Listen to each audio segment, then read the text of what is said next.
Hello everyone and welcome to Action RPG. I'm your host Aaron, and for today's video we're headed to the world of Last Epoch. Mike, one of the senior developers from 11th Hour Games, held his normal Friday Q&A live stream on Twitch, which means I get to bring you Dev Chat 18. This is going to be a little bit on the shorter side when it comes to Dev Chats, not because it was a short stream, just honestly there wasn't that many questions that Mike answered that we don't already know the answers to. That being said, there is a couple juicy points. As always, I will share my thoughts. Please feel free to share yours in the comment section below, and don't forget to subscribe to support smaller channels. All right, let's jump right into this. Starting off with the topics of leagues, or for Last Epoch, they're called cycles. Once they drop, will you have to replay through the campaign? Mike, go. The current plan for launch is similar to PoE style, where it is do the story each time. This is a question we get asked medium frequently. We are looking at it. There are certain things we are planning on adding to make the storyline leveling experience a little bit less linear. Still very early development on that, and who knows if it'll make it in pre-launch, but it is stuff that we're looking at, and do know that some people really don't like that style. I think the really important thing to note is that whatever the alternate system is, as long as it's not like just way better, you know. And then there's also issues of, when I say better, I mean like way faster, I guess. Then there's also issues of like you've got, how does it work in multiplayer with a party? You know, like if your party leaders already finished the storyline once, can they drag you into the alternate leveling system with a brand new character? And maybe there's someone who you're like, hey, Joey, I'm gonna show you this new game, it's great, hop in, I'll power level you, and they just miss the entire campaign. And there's a lot of teaching moments that we have in the campaign that are designed very specifically to introduce mechanics, to prepare you for later in the game. Sometimes they are just scenarios that we think will help later in the game, and just introducing your character and your character's abilities gradually does really help. So there's considerations there on how it's going to work that might not be really obvious at first glance. But we're looking at all of them. This was a very long answer. Thank you, Mike. Now I have to say this. It doesn't matter the game. It doesn't matter what 11th Hour Games implements when it comes to multiplayer. Power leveling, your friends, people that are lower, I don't know how anybody could stop that. I actually can't think of a game where they've been able to stop that. So I don't mind the campaign that much. I can usually finish it in about a day, so we will have to wait and see. Does 11th Hour Games have any plans to make the bosses through the campaign more difficult? Because right now they're too easy. I would probably agree with that, I think. I love that feeling. You maybe like you come back to Diablo 2. I know I keep using Diablo 2 as examples, but you haven't played Diablo 2 before, or not in a long time. You have a party going through Act 1, right from normal to the start, and you get to Andy for the first time, and you're feeling great, you're crushing through everything, and it's no big deal. You get to Andy, and she's just like, one tiny little poison bolt hits you from across the screen, and your health just evaporates. And you're stuck there at one health, going, oh my god, what do I do? And then you wander near a little piece of fire on the ground, and just pop one damage and you die. And you're like, great. And then you go back to the drawing board. You realize, maybe not so quickly, that you need to take with you a bajillion antidote potions, because secretly they increase your poison resistance. Fun fact. And,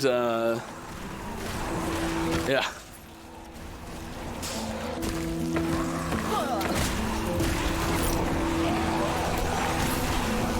So yeah, I think our bosses could use some damage buffing specifically. It's tricky because it kind of sucks to die. But it sucks to never think you're gonna die either. So like, I'd say in a perfect leveling feeling, you'd almost die like 80 times. And like that's the sort of thing that we like to try and cultivate, is that like you almost died, because that's a cool feeling of like, oh, I just barely escaped it, or just like I just barely succeeded. Or maybe you die once and you succeed the second time and it's just barely. Like those are the times where you're like, it's really cool, I think. I agree. You do need to make them tougher, because right now you just wipe the floor with them, just like they're almost a regular enemy. What was that you said, Mike? There's like a little bit in the Kickstarter video. I mentioned this last week, I think, too. That there's actually multiplayer footage in the Kickstarter video. You wanna trip down memory lane for us? Go check that out. Oh my goodness, it looks awful. Let's take that trip.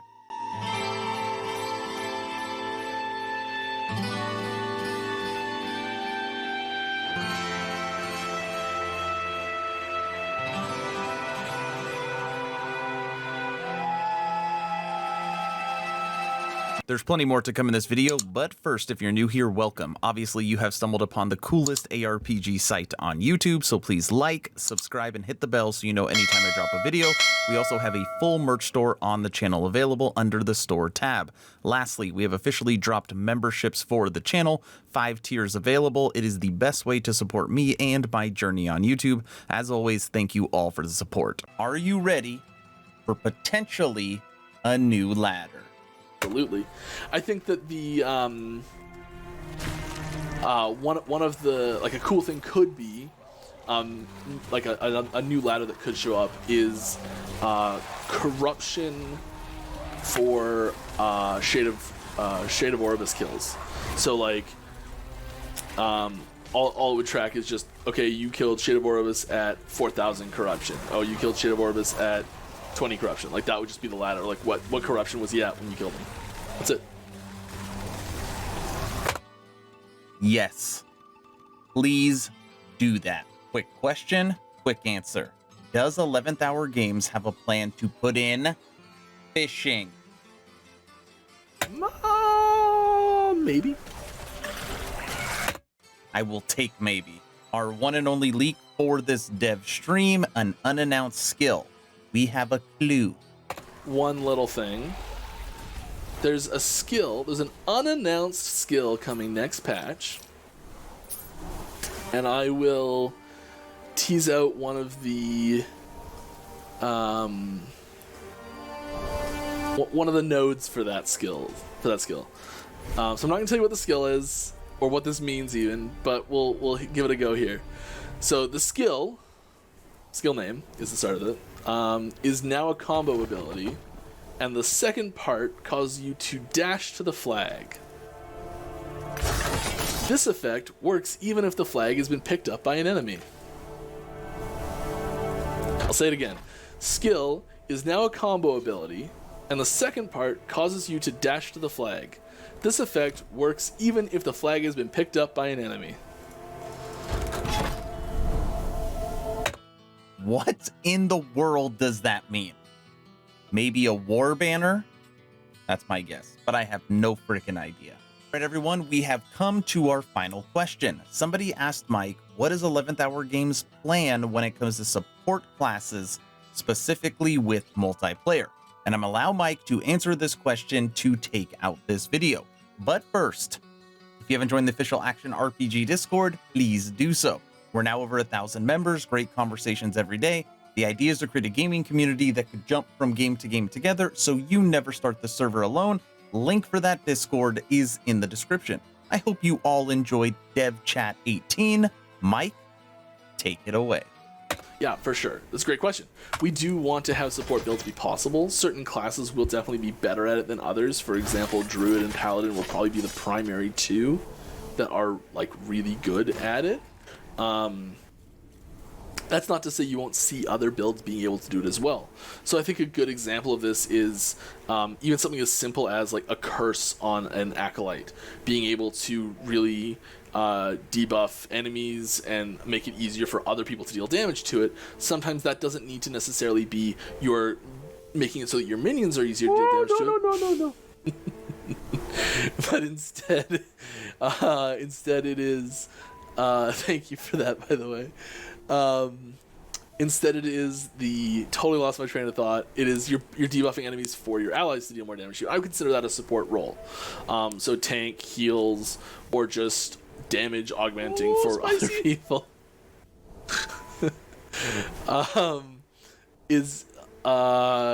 Dang, it's hard to talk when that goes off. Apparently, those are something we do want to make possible. Obvious easy things, healing and tanking, are like the two most classic support types, and we are building systems for that to be possible.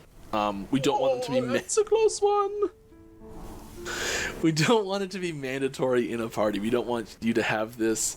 That's like we don't want the Holy Trinity to show up. So we don't want you to be like, okay, well, we're going to fight this boss. We need 3 DPS, a tank, and a healer. No, you can if you want. Don't want it to be forced.